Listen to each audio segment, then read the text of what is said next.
आज 26 नवंबर है। एक साल पहले दिल्ली की बॉर्डर पर 26 नवंबर के दिन ही किसानों ने धरना प्रदर्शन शुरू किया था।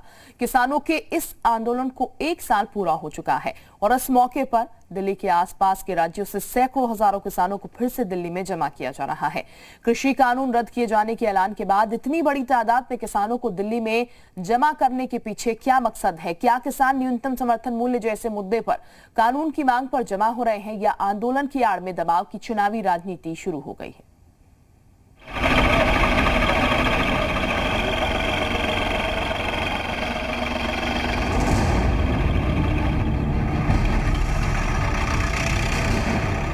दिल्ली के आसपास से किसान फिर दिल्ली में जमा होने लगे हैं।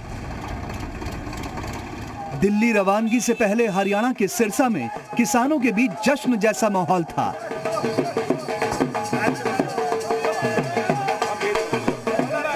एक साल के आंदोलन का जश्न मनाने सिरसा के शहीद भगत सिंह स्टेडियम से जब किसानों का काफिला चला तो उसमें दर्जनों वाहन थे।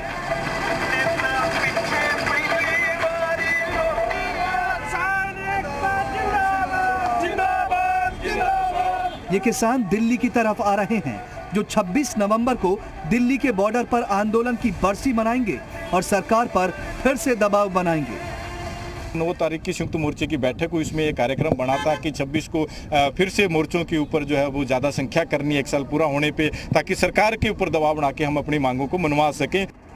ये किसान अब न्यूनतम समर्थन मूल्य पर कानून बनाने की मांग मनवाने के लिए दिल्ली में जमा हो रहे हैं। हालत ये है कि पंजाब के अलग अलग इलाकों से बड़ी संख्या में ट्रैक्टर और दूसरे वाहन दिल्ली की ओर बढ़ रहे हैं। इनमें ट्रैक्टरों के पीछे 2-2 ट्रॉली लगाकर लोगों को लाया जा रहा है। ट्रैक्टर के अलावा दूसरे वाहनों और ट्रेन के जरिए भी किसानों को दिल्ली लाया जा रहा है। इन किसानों को बताया गया है कि अब एमएसपी के अलावा बिजली और पराली कानून रद्द करने जैसी अलग अलग कई मांगों पर भी प्रदर्शन करना है।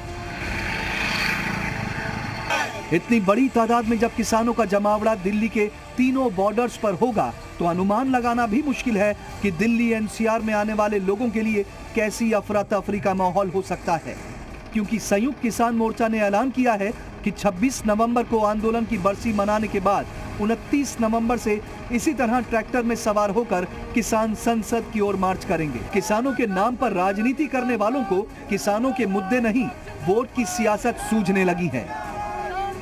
अभी हमारा स्पष्ट था कि बीजेपी को वोट नहीं देना। हमने बंगाल के अंदर भी कहा, हमने सब जगह कहा।